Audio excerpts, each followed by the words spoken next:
Alors, je m'appelle Maxime Dereau, je suis le directeur et le fondateur de Field Manager.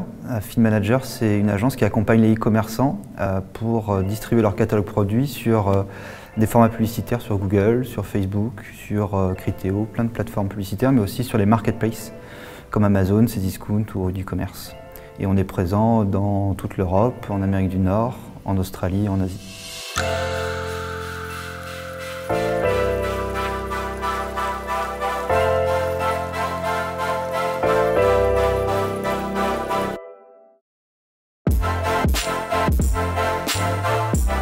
C'est compliqué de se dire un matin on se lève, on dit le monde est à moi et je vais pouvoir m'ouvrir à l'international demain matin.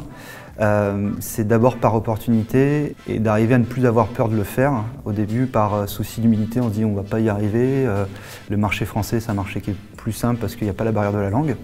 Et en 2016, on a rejoint un groupe qui s'appelle Labellium. Labellium, ils sont présents partout dans le monde.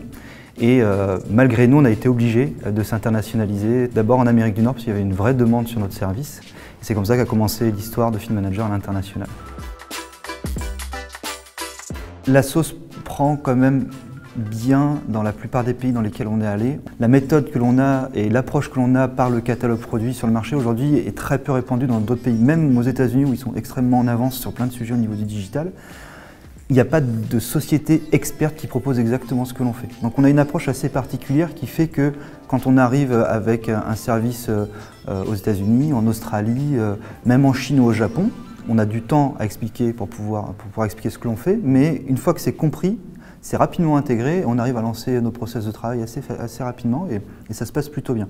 Après, il y a les pays où on a le plus de difficultés, c'est souvent des pays où on a un vrai écart, pas écart, mais une vraie différence culturelle dans le travail. Je sais que le Japon, ça a été un pays où ça a été compliqué de commencer à travailler avec eux parce que la confiance est compliquée à gagner quand on est européen vis-à-vis des Japonais, mais une fois qu'on l'a, c'est un pays avec lequel on travaille le mieux aujourd'hui. Mais le départ a été compliqué à montrer qu'on était carré, qu'on travaillait bien. Il y a une forme de défiance, oui. Mon rêve, c'était de travailler avec les États-Unis. Enfin, quand on travaille dans le digital, c'est quand même la terre de Google, de Facebook et des grandes multinationales du digital.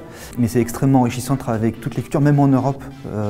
Travailler avec le Portugal, travailler avec l'Espagne, avec l'Italie, avec des marchés en fond émergents en Europe sur le digital qui sont un peu en retard par rapport à la France ou qui sont énormément en avance, par exemple comme l'Angleterre ou l'Allemagne, où il faut sans cesse se remettre en question. Les plateformes sont différentes. Quand on travaille sur le marché chinois, Google il est inexistant là-bas. Donc il faut se remettre en question, comprendre les nouvelles plateformes et voir comment on peut travailler au quotidien. Donc, il y a des défis différents en fonction des marchés, mais chaque marché est enrichissant. Je pense que Bordeaux aujourd'hui est l'une des meilleures villes en Europe pour gérer de l'international. D'une, on a pas mal de ressources internationales. La plupart des écoles, on a beaucoup d'étudiants qui viennent de différents pays, même de très loin. On a beaucoup d'étudiants chinois qui viennent étudier à Bordeaux. Et donc, il y a de la main-d'œuvre, des personnes formées et qualifiées qui peuvent intégrer nos équipes. La deuxième chose, c'est qu'on est maintenant à 2 heures de Paris. Donc, quelque part, on est à 2 heures de n'importe quel aéroport dans le monde, grand aéroport dans le monde. Et l'autre chose, c'est que depuis l'Europe, pour pouvoir travailler dans toute l'Europe, aujourd'hui, depuis Bordeaux, je pense que je peux aller dans n'importe quelle grande capitale européenne depuis l'aéroport de Bordeaux. Donc je pense que c'est quand même l'une des meilleures places aujourd'hui pour pouvoir entreprendre à l'international. À Lyon. Non mais mois prochain je pars à Montréal. Là où j'ai plus mal mangé, je pense que ça reste les États-Unis. Ouais. Dans tous les pays, je pense qu'on peut arriver à manger bien, franchement. Même aux États-Unis, à New York, j'ai quand même aussi bien mangé, mais c'est là où j'ai pu tomber sur les choses les moins bonnes, on va dire.